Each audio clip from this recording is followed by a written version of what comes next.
मित्रांनो, इतिहासाच्या पानात काही दिवस असे येऊन जातात जे फक्त कॅलेंडरवरची तारीख नसते, ते जखम बनतात. अशीच एक महाराष्ट्रात घटना घडली, ती म्हणजे भीषण विमान दुर्घटना अजितदादा पवार यांची. धूर, ज्वाला आणि गोंधळ आणि त्यानंतर सुरू झालेली शांतता. पण ही शांतता पूर्णपणे संशयाने भरलेली आहे. प्रश्न असा आहे, हे फक्त अपघात होता का घडून आणलेली दुर्घटना? सत्य अजून कुठेतरी बंद दाराआड कैद आहे. हे का होते? हे अपघात आहे तर मग सत्य का दडलं जाते? रोहित पवार आणि अमोल मिटकरी यांनी उपस्थित केलेले प्रश्न, याचं उत्तर अजून का मिळत नाही? दुसरा कोणताच नेता या घटनेवरती का बोलत नाही? अजितदादाच्या पक्षातल्या दोनच नेत्यांनी अजितदादावरती प्रेम दाखवलं, बाकीच्याचं अजितदादावरती प्रेम नव्हतं का? हे महाराष्ट्रातल्या जनतेला पडलेला प्रश्न आहे. त्या सकाळचे कॅमेरे गप्प का? विमानतळावरची प्रत्येक हालचाल टिपणारे डोळे अचानक आंधळे कसे झाले? प्रश्न आहे. फुटेज कुठे गेले? कोणी हे घटना लपवते का?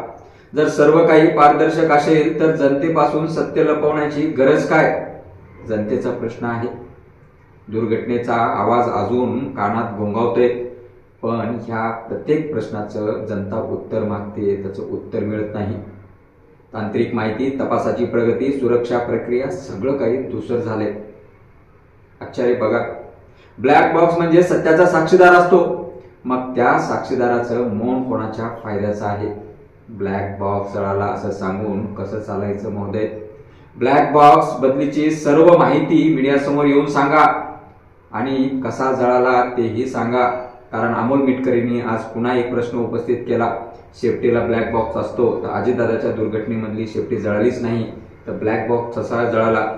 हाही प्रश्नच आहे. व्हीव्हीआयपी व्यक्तीचा प्रोटोकॉल अचानक चेंज कसा होतो? प्रोटोकॉलमध्ये शिथिलता कशी येते? पायलट 2 तास अगोदर कसा काय बदलू शकतो? जे पायलट ट्रॅफिकमध्ये अडकले होते, जनतेचा प्रश्न आहे ते कोणत्या रोडवरती ट्रॅफिक होती, कोणत्या रोडच्या ट्रॅफिकमध्ये ते अडकलेले होते? जनतेला याची माहिती पाहिजे. सीसीटीव्ही फुटेज दाखवा. जनता विचारतीये. असा मुंबईतला कोणता रोड आहे ज्याच्यावरती सकाळी 4:30-5 वाजता ट्रॅफिक असते? ट्रॅफिकमधले अडकलेले पायलट कधी पोहोचले विमानतळावरती? त्या पायलटला कधी कल्पना दिली गेली, किंवा पायलटनी विमानतळावरती कधी कल्पना दिली गेली की आम्ही ट्रॅफिकमध्ये आहे? हे सर्व प्रश्न जनतेच्या मनामध्ये घर करून बसलेत आणि ह्याच प्रश्नामुळे जनतेच्या मनामध्ये संशय आहे की अजितदादाचा हा 100% घातपात झाला आहे. त्याचं उत्तर देणार कोण? सगळं गमतीशीर चाललंय. महाराष्ट्राचा धडाडीचा एक लीडर नेता, कामाचा नेता, लोकांच्या चळवळीमधला नेता, लोकांचा नेता, दादा सर्वांचा आवडीचा नेता गेला. याचं दुःख फक्त 2 लोकांना आहे. एक आहे रोहित पवार आणि दुसरे आहेत अमोल मिटकरी. मी म्हणत नाही त्यांच्या फॅमिलीला दुःख नाही, फॅमिली ही दुःखामध्ये आहे. ते काय करणार बिचारे? कोणाला म्हणणार, कोणाच्या विरोधात उभा राहणार? प्रश्न आहे. कारण पक्षामधलेच लोक आता रोहित पवारला गप्प करण्याच्या तयारीमध्ये आहेत. रोहित पवारला सांगतायत की अजितदादावरती बोलणं बंद करा, या घटनेवरती बोलणं बंद करा.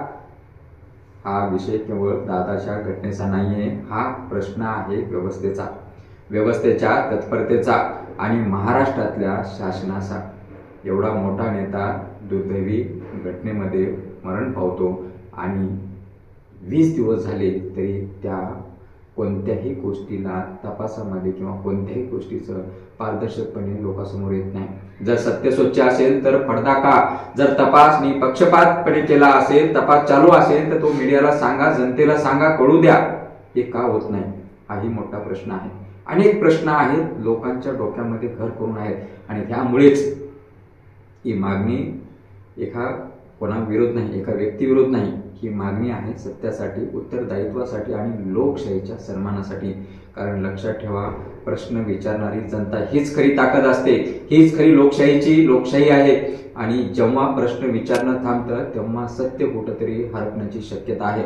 म्हणून आज आवाज एकच आहे, संपूर्ण सत्य बाहेर यायला पाहिजे, सत्य बाहेर आलंच पाहिजे. म्हणून सांगतो, महाराष्ट्रातली जनतेची दिशाभूल जी होत आहे ती करू नका. जनतेच्या मनामध्ये जे प्रश्न आहेत त्याचं उत्तर द्या. जनता विचारते अजितदादाचा हा अपघात नसून घातपात झाला की काय, याचं उत्तर सविस्तरपणे मिळणं गरजेचं आहे. कारण सगळ्या गोष्टीची नोंद इतिहास करते आणि जर का एकदा इतिहासाने नोंद केली अजितदादाची ही घटना आहे, ही जी दुर्दैवी घटना आहे, ही घटना नसून ही घातपात आहे, तर इतिहास तुम्हाला कधीही माफ करणार नाही तुमच्या भविष्याला. कारण ही जनता आहे, जनतेचा उद्रेक आणि जनतेच्या मनातले प्रश्नाचे उत्तर नाही भेटले तर याचं उत्तर भविष्यामध्ये मिळल्याशिवाय राहणार नाही.